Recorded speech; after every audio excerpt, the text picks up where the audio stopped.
I beg to move that this House has considered the nuclear sector deal.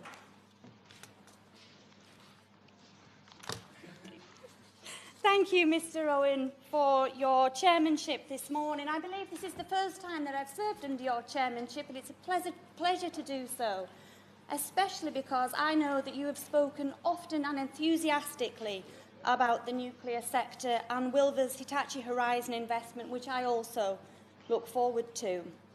And thank you, Minister, for your attendance today and also for your continued interest and genuine support for my work both in Copeland and here in Westminster.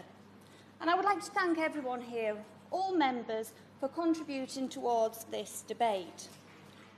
My interest in nuclear is personal, professional and political. In 1976, there was much more to celebrate than the long, hot summer. It was the year that I was born, in a small village adjacent to Sellafield, a small coastal village. And it's fair to say that in the late 1970s and early 80s, the nuclear sector didn't have the best image. My childhood was blighted by protests and anti-nuclear groups who advocated for all sites to be decommissioned and to see an end to the civil nuclear energy generation.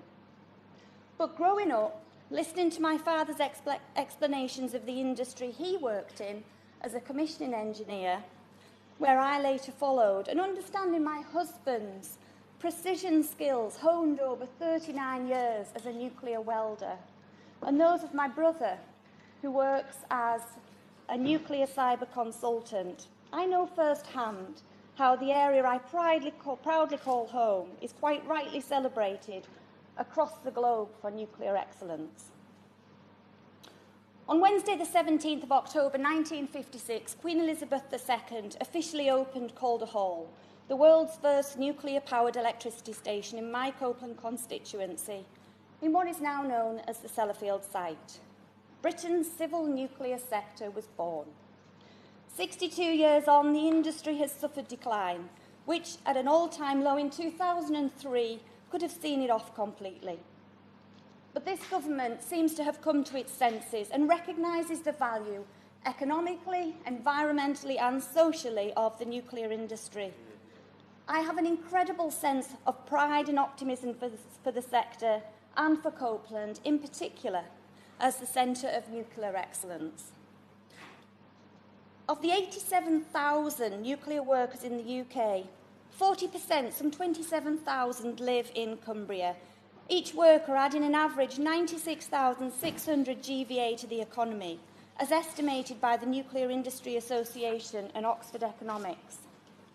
The government's nuclear sector deal fills me with a burning ambition. There is a great deal to be optimistic about and many priorities, which I have previously advocated for. I'm really pleased to see the potential for better collaboration between nuclear defence and nuclear civil, and many references to apprenticeships. It's a rare document which both excites and instills pride, as this industry, equal to the automotive industry in economic output, is quite rightly recognised. Moving to the nuclear sector deal content. The optimism for research and development across the industrial strategy is welcomed. In my Copeland constituency, the National Nuclear Laboratory is a world-leading centre based near Sellafield, where scientists, in collaboration with the University of Glasgow and Linkos Technology, have developed an innovation which uses cosmic particles to detect nuclear materials. This could revolutionise nuclear decommissioning, the storing of historic waste, and how it is being used to investigate the location of molten fuel within the Fukushima Daiichi plant in Japan. This technology is now being commercialised, and it's just one example of how R&D, Innovate UK funding is being used to create commercially marketable, globally required products. The recognition for better routes to market, retaining intellectual property and support with exporting decommissioning is long overdue. The techniques, skills, innovative solutions to incredibly complex legacy challenges in very difficult to work in or even impossible to work in environments are being met daily in and around Sellafield and the low-level waste repository.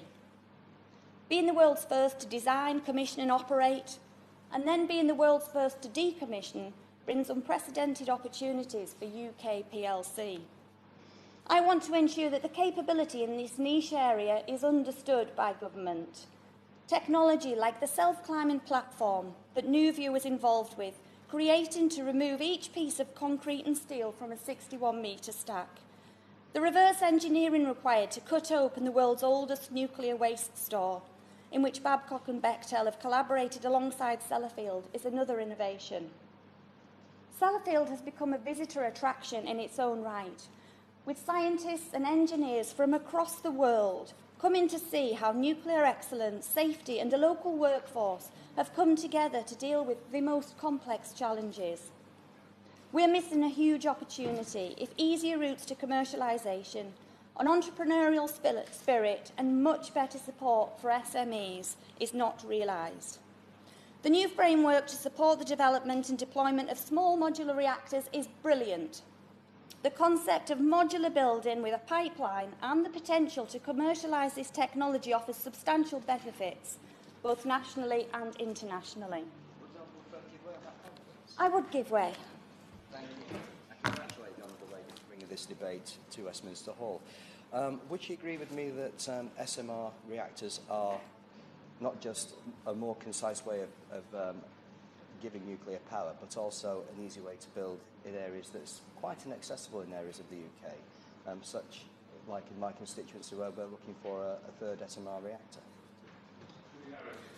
I thank my honourable friend for that intervention. I absolutely agree with him. There is huge scope for small and medium reactors in Britain, and perhaps even more importantly, the opportunity for us to be able to export the skills in manufacturing and the deployment of these modular reactors across the globe.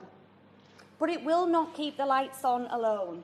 To ensure we deal with the reality of an ageing network of existing nuclear reactors, increased power requirements and ever-inflating costs, it is essential to find new ways of developing and financing new nuclear. The implementation of a regulated asset-based model allows this government to redefine new nuclear for the UK. The RAB will allow the new Gen management team, which is developing the Moorside plant in Copeland, with government assurances to create a UK entity focused on a UK solution for UK consumers. To secure the future of the third large-scale reactor in the Gen 3 programme, Moorside requires the regulated asset base implemented as soon as possible to give certainty to investors. The sector deal aims for a 30% reduction in the cost of new build projects by 2030, alongside promoting a more competitive supply chain, with more UK companies using advanced manufacturing methods and entering domestic and export markets for nuclear goods and services than ever before. The global nuclear new build economy is worth around £1.2 trillion. Harnessing the scientific and industrial capability within Britain across the sector, whilst also recognising the wider opportunities in the UK financial services and regulatory frameworks, this country is geared up to take full advantage of such a huge international market. I joined the Nuclear Safeguards Bill Committee and spoke at every stage of the parliamentary process. Now having the Nuclear Safeguards Act puts Britain in the driving seat for safeguards, security and safety, all under the same roof of the Office of Nuclear Regulation. The many references to people within both the industrial strategy and the nuclear sector deal signifies the huge importance of continuing the world-class skills. With an attrition rate of around 7,000 people each year and an anticipated requirement for 100,000 nuclear workers by 2021, it will be essential to deliver on the proposed investment in maths, digital and technical education.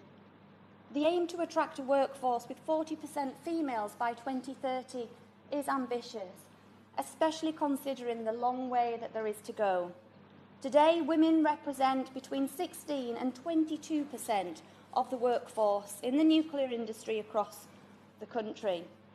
HR procedures reflecting family-friendly policies will help considerably. And Women in Nuclear, an organisation in my constituency, are making significant progress in this area. Nuclear licence sites tend, by their very nature, to be coastal and rural. The essential infrastructure for working parents is all too often seriously lacking. In my Copeland constituency, there are 4,054 under fives, compared with 1,347 childcare places. That's 3 children for every 1 place. The lack of high-quality, affordable and flexible childcare was the reason that 20 years ago I left the nuclear industry. And I want to ensure that my own 4 daughters and their generation do not face barriers created by their gender or geography. The nuclear sector deal offers so much hope to ensure effective realisation so that the nuclear companies and the UK and the communities more widely really benefits. A body with sufficient scope and purpose, such as the Nuclear Decommissioning Authority, perhaps to be renamed to the Nuclear Development Authority, must surely be considered to create economic growth, accelerate the clean-up mission and meet our energy needs. I'm delighted that a representative of Britain's Energy Coast Business Cluster is here today, which actively supports the nuclear companies in Cumbria and right across the North West Arc. Their comment about our nuclear opportunities and Cumbria demonstrates the transformation over decades. Cumbria, a great place to work, an even better place to live. Delivering on the intentions within this deal, legislating for the regulated asset-based model, expanding the role of the NDA and taking a long-term approach to the industry will put us in the best position to create maximum economic impact with job and energy security for future generations. And with that, I thank you once again, Mr. Owen, for your chairmanship, and I thank colleagues across the House and look forward to their contributions.